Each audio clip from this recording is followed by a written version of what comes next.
देखिए बेटा, आपको बता दें इस लेसन की शुरुआत होने से पहले ही आज हम आपको बता देते हैं आपको कौन कौन सी वीडियो मैंने अपलोड कर दी हैं।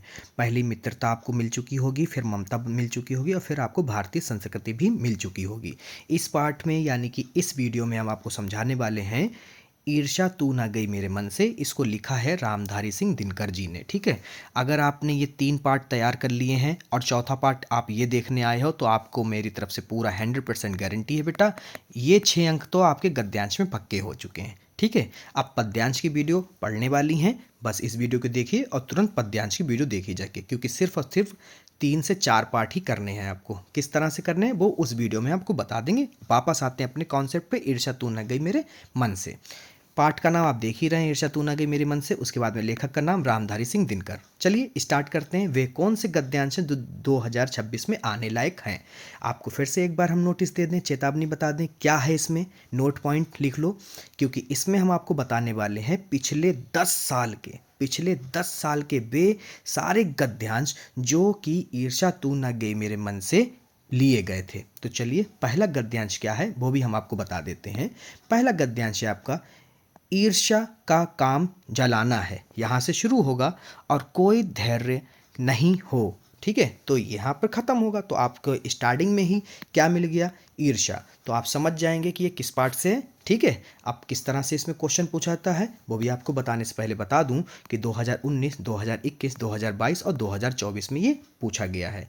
तो आइए बताते हैं आपको प्रश्न कौन से हैं। पहला है उपयुक्त गद्यांश का संदर्भ लिखिए। ठीक है, तो संदर्भ लिखने का तरीका तो अब तक तो आप सीख ही गए होंगे, नहीं सीखे हैं तो फिर से देख लीजिए। प्रस्तुत गद्यांश हमारी पाठ्य पुस्तक के गद्य खंड में संकलित ईर्ष्या तू ना गई मेरे मन से नामक पाठ से लिया गया है। इसके लेखक सुप्रसिद्ध साहित्यकार रामधारी सिंह दिनकर हैं। ये हो गए आपके 2 नंबर पक्के। अगला देखिए क्वेश्चन क्या है। दूसरा है गद्यांश के रेखांकित अंश की व्याख्या कीजिए। पहले तो सबसे पहले मैंने आपको बताया ही है कि गद्यांश की व्याख्या जो रेखांकित अंश होती है पहले तो उसको पढ़ लिया करो। पढ़ने से क्या होता है बेटा, पढ़ने से ये होता है कि आप अपने आप भी बना बना के लिख सकते हो। क्या है देखिए, श्रोता मिलते ही उनका ग्रामोफोन बजने लगता है और वे बड़ी होशियारी के साथ एक एक काट इस ढंग से सुनाते हैं कांड इस ढंग से सुनाते हैं मानो विश्व कल्याण को छोड़कर उनका कोई धैर्य नहीं हो। ठीक है, तो आइए इसका कैसे आप लिखोगे तो आपको बताते हैं कि नंबर भी ना कटें और इससे मिलता जुलता भी हो। सबसे पहले बता दें, आप डालेंगे ब्लैक स्केच से रेखांकित अंश की व्याख्या। लेखक कहते हैं कि ईर्ष्यालु व्यक्ति दूसरों की बुराई करने का अवसर ढूंढते हैं।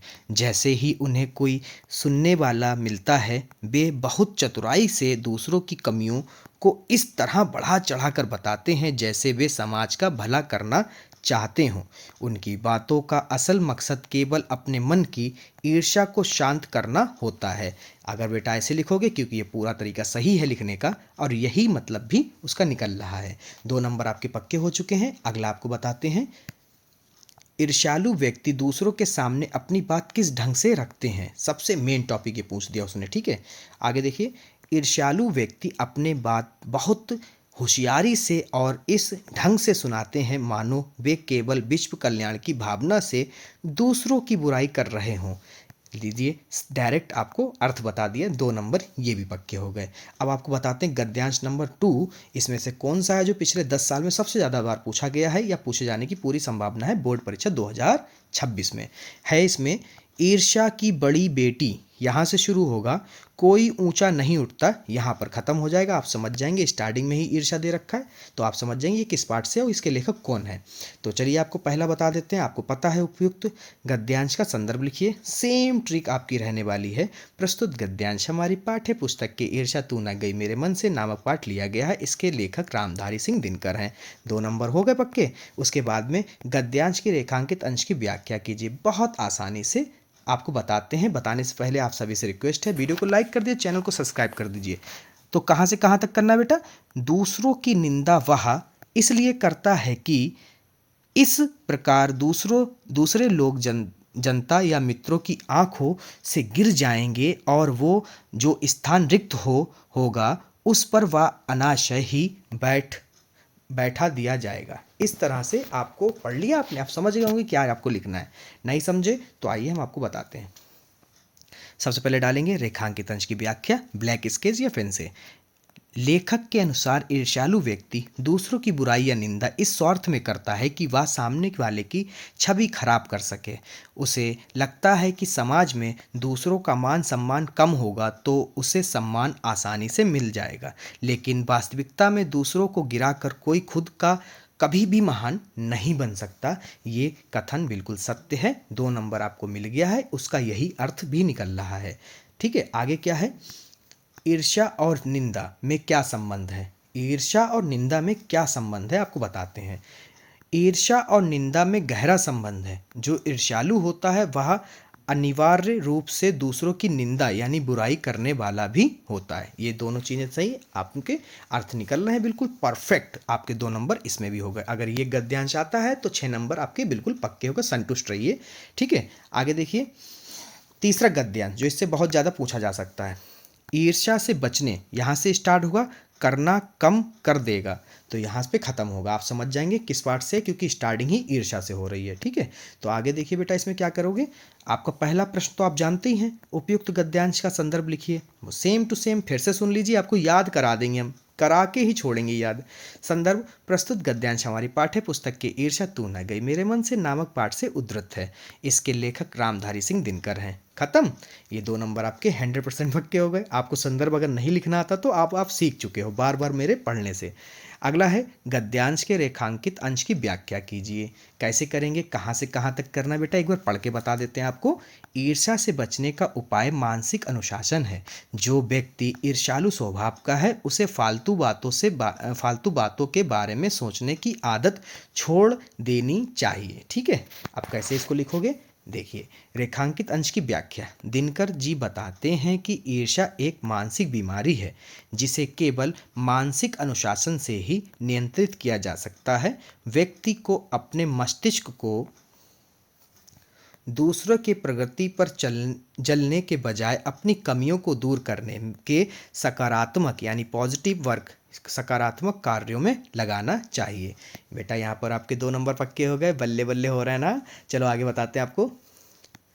ईर्ष्या से बचने के लिए लेखक ने क्या सुझाव दिए हैं, ये भी आपको बता देते हैं। ईर्ष्या से बचने के लिए लेखक ने मानसिक अनुशासन अपनाने और अपनी कमियों को रचनात्मक ढंग से पूरा करने का सुझाव दिया है। बेटा अगर ये गद्यांश आ गया तो आपको पता है कि आपके 6 नंबर पक्के हो चुके हैं। अगला देखिए चौथा गद्यांश जो इससे बहुत ज़्यादा पूछा जाता है वो भी आप क्लियर कर लीजिए। तो आपके बेटा गद्यांश खंड से 6 नंबर कोई भी नहीं काट सकता, कोई भी ताकत ऐसी नहीं बनी। अगर आपने मेरी 4 वीडियो ये देख ली हैं तो आपके 6 नंबर तो कोई काट ही नहीं सकता। सेम टू सेम नंबर आपको ये मतलब गद्यांश मिलेंगे और यही आप लिख के आइए, कोई माई का लाल आपके नंबर नहीं काट सकता। ठीक है, आगे देखिए गद्यांश नंबर 4 कहाँ से शुरू होगा, मगर ईर्ष्या का एक। देखिए ईर्ष्या मिल गया, आप समझ जाएंगे ये किस पार्ट से है। ठीक है, अब देखिए पहला प्रश्न तो आप जानती हैं सेम होगा, उपयुक्त गद्यांश का संदर्भ लिखिए। चलिए आपको पढ़ के एक बार फिर से सुना देते हैं बेटा, सुन लो ताकि और अच्छा याद हो जाए। संदर्भ प्रस्तुत गद्यांश हमारी पाठ्य पुस्तक के ईर्ष्या तू न गई मेरे मन से नामक पाठ लिया गया है। इसके लेखक रामधारी सिंह दिनकर हैं। खत्म, 2 नंबर पक्के। अगला देखो, गद्यांश के रेखांकित अंश की व्याख्या कीजिए। कैसे करोगे, पहले तो पढ़ लो। मगर ईर्ष्या का एक पक्ष सचमुच ही लाभदायक हो सकता है जो हर आदमी के लिए ज़रूरी है। यहाँ से यहाँ तक आपको करना है। कैसे इसे लिखोगे आइए बताते हैं। सबसे पहले लिखोगे रेखांकित अंश की व्याख्या। लेखक ईर्ष्या के एक सकारात्मक पहलू की बात करते हैं। वे कहते हैं कि यदि किसी की सफलता को देखकर हमें उसे नीचा दिखाने के बजाय खुद मेहनत करके सफल होने की प्रेरणा मिलती है तो वह भावना समाज और व्यक्ति की उन्नति के लिए बहुत अच्छी है। ऐसे लिखोगे तो ये 2 नंबर पक्के हो गए आपके। अगला क्वेश्चन देखिए, और फिर ये गद्यांश आपका पूरा का पूरा 6 नंबर का पक्का हो गया। तो इसी बात पे बेटा चैनल को लाइक कर दो और चैनल को सब्सक्राइब भी कर दो, क्योंकि अब आपको हम कराएंगे क्या, पद्यांश के 6 नंबर तैयार। ठीक है, प्रश्न नंबर 3, ईर्ष्या और प्रतिद्वंद्विता में क्या अंतर है, आइए आपको पढ़ के बताते हैं और ये लेसन समाप्त करते हैं। ईर्ष्या में व्यक्ति दूसरों का बुरा चाहता है, जबकि प्रतिद्वंद्विता यानी कि प्रतिस्पर्धा में व्यक्ति दूसरों के समान सफल होने के लिए स्वयं कड़ी मेहनत करता है। ऐसे लिखोगे 2 नंबर ये भी पक्के हो गए। तो अब आपको एक बात और हम बता दें बेटा, आपके गद्यांश खंड से इसके अलावा कुछ भी नहीं पूछा जाएगा। हमारी यानी हमारी चैनल की तरफ से 100% गारंटी है। अगर आपने मित्रता, ममता और भारतीय संस्कृति, और अगर आपने ये पाठ मेरा देख लिया है, ईर्ष्या तू ना गई मेरे मन से, 4 वीडियो अगर आपने देख लिए हैं तो आप बहुत बहुत मुबारक हो। आपको 6 अंक कोई माई का लाल नहीं काट सकता। आप लोग 6 नंबर के लिए पूर्णतः तैयार हो चुके हैं। तो मिलते हैं बहुत जल्द अगली वीडियो। अगली वीडियो कौन सी होगी बेटा? अगली वीडियो पद्यांश की होगी।